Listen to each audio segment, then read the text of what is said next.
Hey everyone, and welcome back to Satisfactory News. This week, Coffee Stain Studios gave us a peek at Update 7. With Update 6 just coming to early access last month, it seems like this new update is coming pretty fast. But that's just because this one is going to be small, as the game gets closer and closer to its full release. And any work being done on the game right now is done in service of that full 1.0 release and not just to make an exciting update. So let's get the juicy details out of the way. When is Update 7 coming out? It's coming to the experimental branch sometime in November, and coming to the early access branch before the end of the year, so that's probably going to be sometime in December. Now here's the details about what's going to be in Update 7. Alternate game modes and settings have been requested for a long time, and they're finally making an appearance in Update 7. To avoid confusion, I'm going to talk about what is actually coming to Update 7 right now, and then later in the video cover the future plans that's not mentioned in the video. So the game mode that is coming is Peaceful Mode, but it's going to be a very basic version that may be expanded upon in the future. Basically, Peaceful Mode for now will turn off creature aggression, and that's it. Back before Update 6 came out, we learned about a potential new overclocking change, but it didn't happen. And now it is happening. Currently, power generators that are overclocked do not operate at the same rate that they are overclocked to. So a 250% overclock in a coal generator results only in a 202.35% operating rate. Obviously, this leads to some ugly numbers. That 202.35% equals 151.76 megawatts, and it's just confusing to do it this way. So starting in Update 7, the output of power generators will match their clock speed. So essentially, a coal generator overclocked to 250% should now actually produce 250% of 75 megawatts, that being 187.5. Nuclear power plants are also getting an adjustment to water. Currently, at 100% clock speed, nuclear power plants require 300 water per minute. This means that at 250% clock speed, they would require 750 water, a number that obviously doesn't fit in the current pipes that we have access to. So in Update 7, the required water at 100% will be 240, or even potentially less.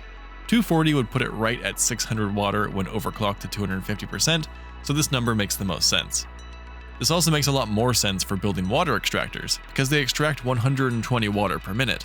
So this will not only be better for pipes, but will also be much better for general factory math, requiring just 2 water extractors at 100% per one nuclear power plant.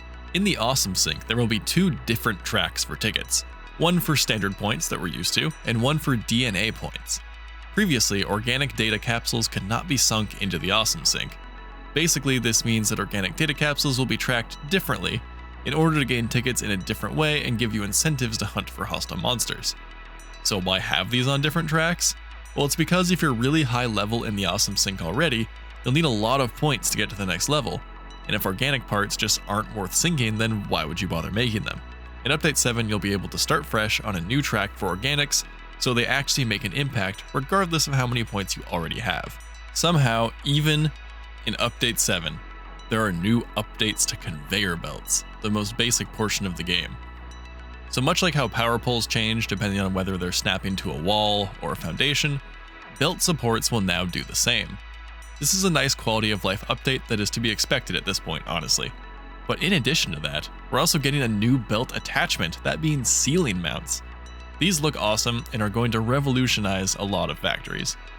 Those are all of the things that are confirmed to be in Update 7, but they did say that time permitting, there could be a few more small things added to the game last minute, so we'll just have to wait and see. Okay, lastly, here are some other details revealed in this latest video that don't relate to Update 7 directly, but are still pretty interesting. So, we know already that there is a story coming to the 1.0 release, and many players have worried that this story would take away from the sandbox elements of the game. But it's now been confirmed that the sandbox aspect is the priority, and the story will be told alongside the existing gameplay and will not be the priority.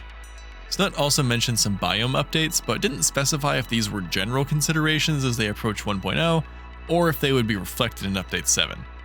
So, there will be no new biomes added, but one is being taken away, sort of. The Paradise Islands aren't really a biome, but you can technically use them. They're floating landmasses on the edge of the map, but they're really close to the border of the game that kills you when you cross it.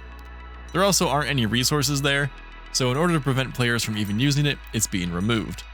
Understandably, this is a pretty cool landmark on the map, so a lot of players aren't super happy about this change. It'll be interesting to see what Coffee Stain does with this feedback, and if they keep it in but maybe move the kill zone or something like that. While there were no specifics given, there will be some new balancing to the Awesome Shop cost in the future, but not in this update. In the video, Snut also made sure to mention that dedicated server updates are still coming and are packaged in with pretty much every update. This is a constant thing that the developers are working on, but don't worry if you're a big fan of dedicated servers, no one's forgotten you. And of course, it's almost December, so there's the upcoming Fixmas event around the corner. It's confirmed to be happening again, but will likely not have any new content, due to this update being released around the same time as Fixmas. So it will just be the same as last year, which I don't think is going to upset anyone. It's still content that we only get during the winter. Alright everyone, that's all the updates that Coffee Stain gave us in this latest video. What are you looking forward to the most in Update 7? And is there anything you'd love to see in the 1.0 release that wasn't mentioned?